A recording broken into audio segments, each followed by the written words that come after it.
Greetings, friends of liberty. I do think I should briefly mention that when dealing with our French neighbors, one is advised to remember a few essential rules. Number 1, do try not to take offense if a Frenchie starts arguing with you on every possible point. They're a very disputatious lot, they are. It began even before Descartes. To test what I say, if you want to pull a Frenchie's leg, just tell him that you are, therefore you think, instead of you think, therefore you are. Yes, droll, I know, but the point is that our Frenchie shall immediately and aggressively dispute your point, drawn as a bee to the honey.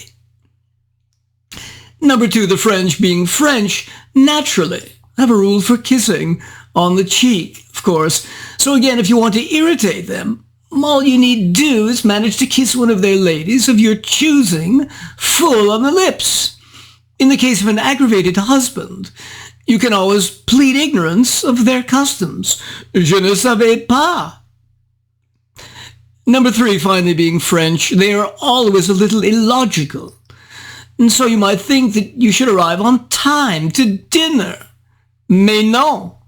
You should arrive late, about 15 minutes. This suits them perfectly, just like our Spanish friends further to the south. Now, if we turn to the rules of your 21st century and to books of rules, we find that it is customary for thinkers nowadays to sometimes set out their ideas on certain subjects thus. To wit, Jordan Peterson's 12 Rules for Life, an antidote for chaos, Saul Alinsky's Rules for Radicals, or even Roger Rosenblatt's Rules for Aging, a wry and witty guide to life. In this book on tyranny, 20 Lessons from the 20th Century, by acclaimed Yale historian Timothy Snyder, Professor Snyder, too, although describing his rules as lessons, essentially proposes 20 rules for dealing with tyranny and tyrannical situations. It soon becomes clear, however, as we shall see, that in addition to giving us abstract rules for dealing with tyrants, Dr. Snyder specifically wrote this book, published first in 2017 and revised in 2020, with the urgent intention to forestall what he regards as the great danger of tyranny America faces.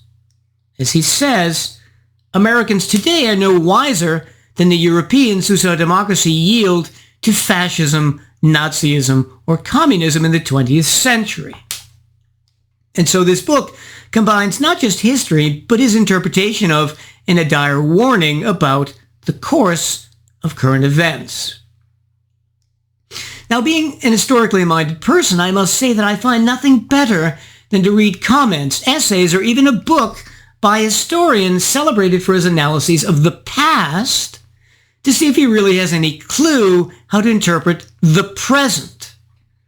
And while my feeling here is that there should be some correlation between the two, not infrequently I'm astonished at its lack. Let's review Dr. Snyder's 20 rules to see how well he fares in this regard. Rule number 1. Do not obey in advance. By this he means most of the power of authoritarianism is freely given. In times like these, individuals think ahead about what a more repressive government will want and then offer themselves without being asked. As historical examples, he offers the Nazi SS, anticipating what Hitler wanted by devising solutions to the Holocaust, or individuals in Austria or Germany after the initial coming to power of the Nazis there, acceding to the increased repression, even though they might have offered some resistance. His point is that since the Nazis themselves were doing this for the first time, they themselves weren't sure to what degree the population would acquiesce, and so he posits that resistance might have been successful. This is true, but the basic problem is that ideologically enough people have to recognize the true nature of the regime before it consolidates power to resist successfully. As we saw in America, when Trump, with his Stop the Steal, tried to half-heartedly steal the election, 2/3 of Republicans were sympathetic. And likewise, if Obama had tried to steal an election, lots of Americans on the left would have been sympathetic to him. So Snyder's rule presumes more political awareness on the part of the population than actually is often the case. Hindsight is truly 20/20. Rule number 2, defend institutions. This is exactly what many elected Republicans did in 2020.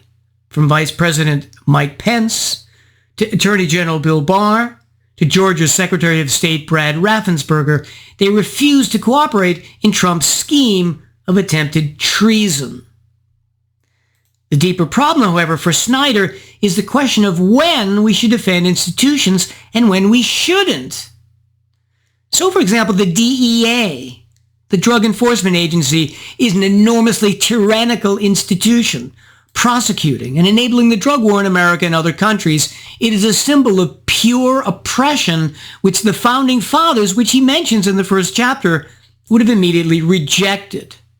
This institution deserves destruction.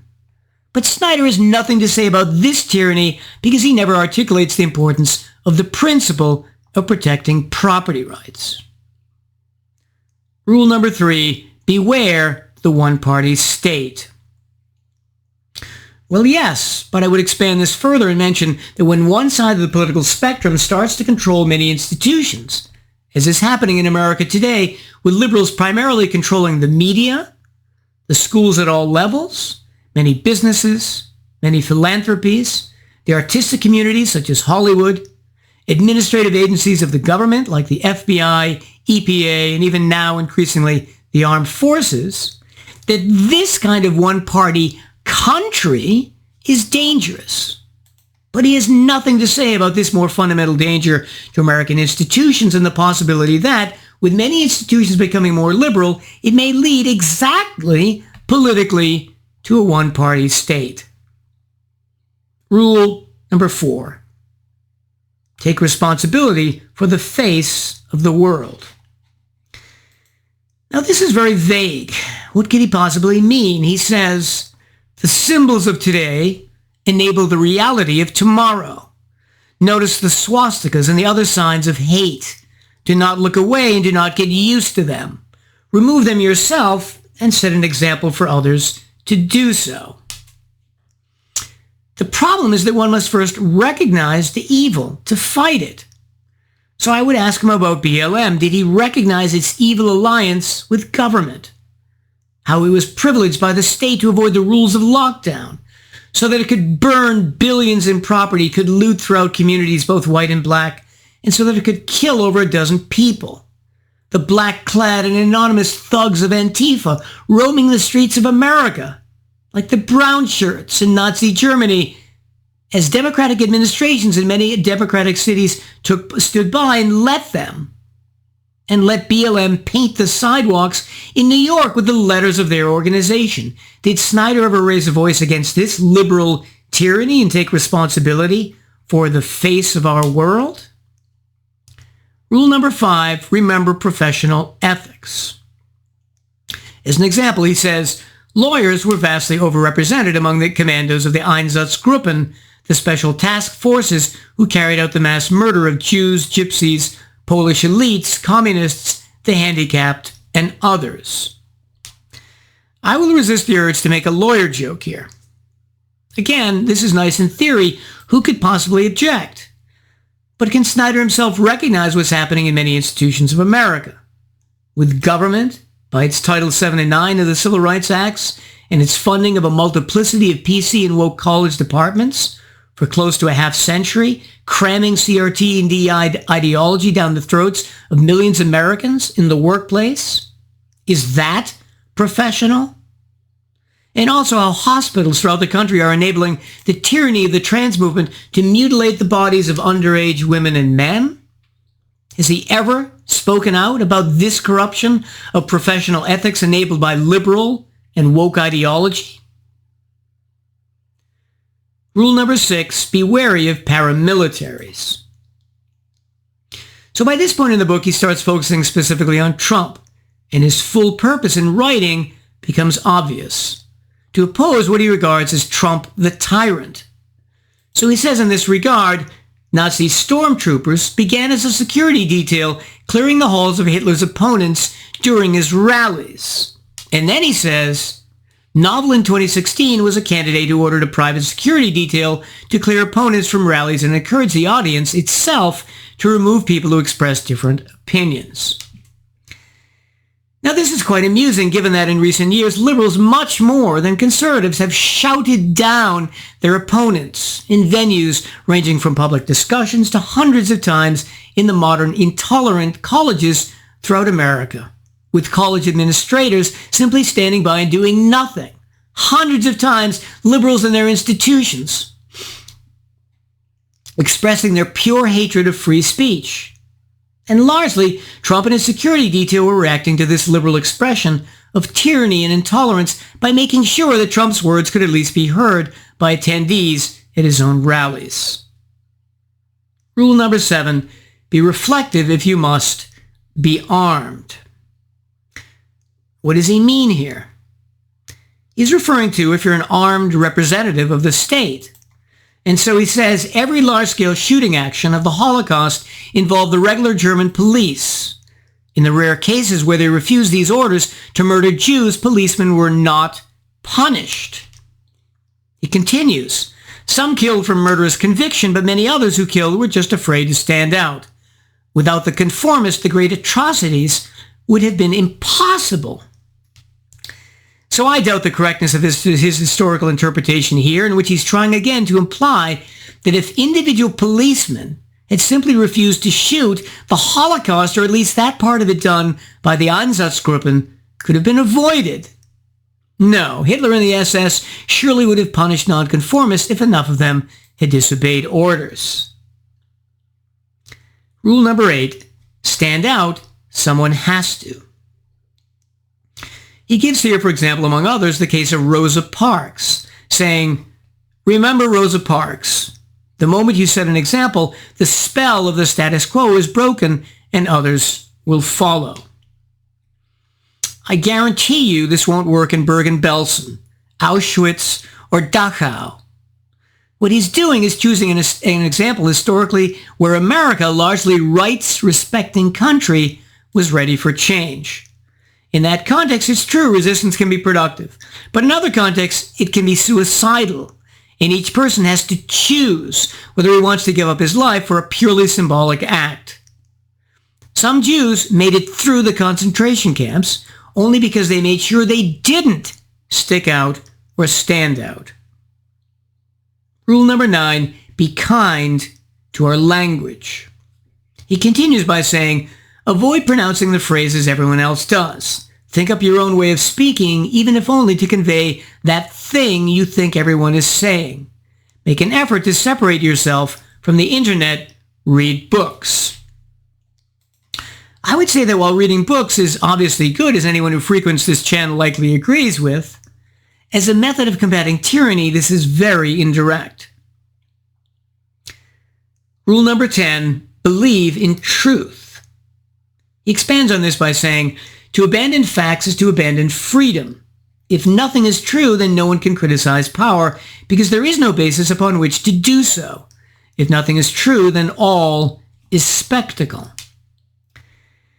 Well, the challenge in life is to hone one's ability to first see what's true, and important, belief comes afterwards. If you first can recognize the truth, then belief follows automatically. Rule number 11.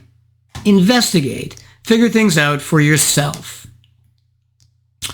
Sure, but that applies to just about everything in life, from romantic relationships, to one's profession, to raising one's children, to the philosophy or religion that guides one's life. Rule number 12, make eye contact and small talk. He expands on this by saying, this is not just polite. It is part of being a citizen and a responsible member of society. It is also a way to stay in touch with your surroundings, break down social barriers, and understand whom you should and should not trust. I would say tongue-in-cheek, I suspect he's running out of rules by now. Rule number 13, practice corporeal politics. He says, power wants your body softening in your chair and your emotions dissipating on the screen. Get outside, put your body in unfamiliar places with unfamiliar people, make new friends, and march with them. So what he's simply suggesting here is to network with fellow dissidents and B, extend the types of people that can support your resistance movement. I think this is fairly obvious. He gives the example here of the Solidarity labor movement in Poland in 1980-81, a coalition of workers and professionals, elements of the Roman Catholic Church, and secular groups, all joining together in their successful resistance to the Soviets. But it's strange to call that corporeal politics. Rule number 14, establish a private life. Here he means, among others, protecting your anonymity and your data online from misuse. The example that he gives, however, turns out to be mistaken. He says, during the campaign of 2016, Americans took a step toward totalitarianism without even noticing by accepting as normal the violation of electronic privacy. He's referring to the Cambridge Analytica nothing burger, in which, despite congressional hearings and hand-wringing from columnists from The Guardian to the New York Times, nothing resulted except a business scam. As the UK Information Commissioner's Office investigated and reported, Cambridge Analytica simply published hype about itself and its alleged superior methods of data mining and profiling, upon which everyone became hysterical, like historian Timothy Snyder. But as I just noted, in order to believe in truth, which is his rule number 10, you have to see it first. Rule number 15, contribute to good causes. Again, this rule seems useless since the challenge in life is to first know what those good causes are. Rule number 16, learn from peers in other countries. Yes, this seems true, but again, fairly obvious. Rule number 17, listen for dangerous words. He continues, be alive to the fatal notions of emergency and exception.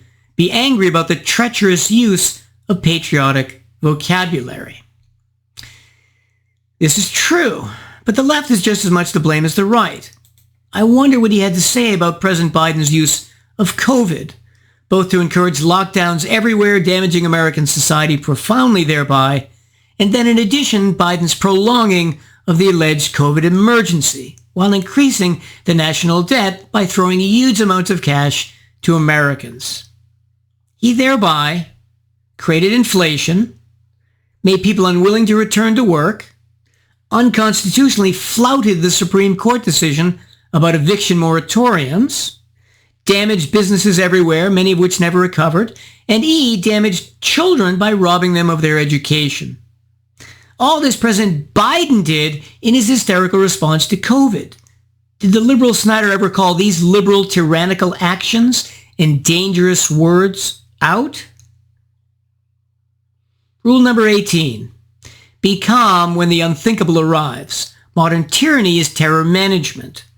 When the terrorist attack comes, remember that authoritarians exploit such events in order to consolidate power. Yes, this is interestingly just what President Biden has said about climate change, calling it a climate emergency. And this is exactly how he has justified his destructive energy policies in shutting down the Keystone Pipeline, B, greatly slowing the permitting of new American energy fields, C, subsidizing costly and unreliable wind and solar installations, D, refusing to decriminalize nuclear energy, while E, at the same time begging the Saudis to release more oil. Has Snyder ever breathed a word of this energy tyranny to anyone? Rule number 19, be a patriot. Set a good example of what America means for the generations to come. They will need it. What a useless phrase. Again, as is in his recommendations to believe in truth, the problem consists in being able to recognize exactly what patriotic actions are. Throughout the book, Snyder has constantly misconstrued these. Finally, rule number 20. Be as courageous as you can. If none of us is prepared to die for freedom, then all of us will die under tyranny. Again, this is obviously true. In conclusion, although many of Snyder's rules are true, some in a trite way, let me offer two basic criticisms to his approach. The first is that fighting tyranny is like an athletic contest, in which you can focus on what happens in the last 10% of a game and blame the player who doesn't catch the pass or hit the ball or make the shot or score the goal while time runs out, while ignoring the 90% of the game where if players then had done their jobs, the game would already have been out of reach. Snyder's approach is similar, largely focusing on the end game and how one should defy a tyrant who's ready to seize power, without mentioning how one prevents a country from reaching that point in the first place. And how does one? By very consistently focusing on protecting property rights throughout the whole society and its institutions. My own country, Britain, is a typical example. For many, many centuries, since the Magna Carta in 1215, which means now for over 900 years, Britons have loved freedom and protected their freedoms in hundreds of historical instances, more than other countries. And so when Germany invaded Poland in 1939, there was no danger of Britain itself becoming fascist or communist, and we were able to effectively fight tyranny on the continent and later in Soviet Russia. The long-term answer, then, into fighting tyranny is to be maniacally focused as a country on protecting property rights. If you do, not only will you prevent tyranny from arising in your own country, but you'll be available if necessary to fight it in other countries who haven't learned that lesson. It's not surprising, then, that the entire Anglosphere, with its constitutional and judicial protection of property rights, saved the rest of the world from totalitarianism during World War II. Of this long-term method of fighting tyranny, the 90% of the game before the final minutes, Snyder doesn't say a word. The phrase property rights is not even found once in this book. Secondly, and relatedly, Snyder's disregard of property rights makes this an enormously partisan book. He often, while hyperventilating, views the actions of Trump and his administration while ignoring the equivalent and destruction actions of recent Democratic administrations and politicians. These partisan blinders prevent him from seeing that both Democrats and Republicans often violate property rights, and because he wears these blinders so tightly, I can only give this a D+, C-. And so now, objecting to the tyranny of my stomach in rumbling excessively, I shall head to the kitchen to satisfy its tyrannical edicts. I bid you well, and remain the Scarlet Pimpernel.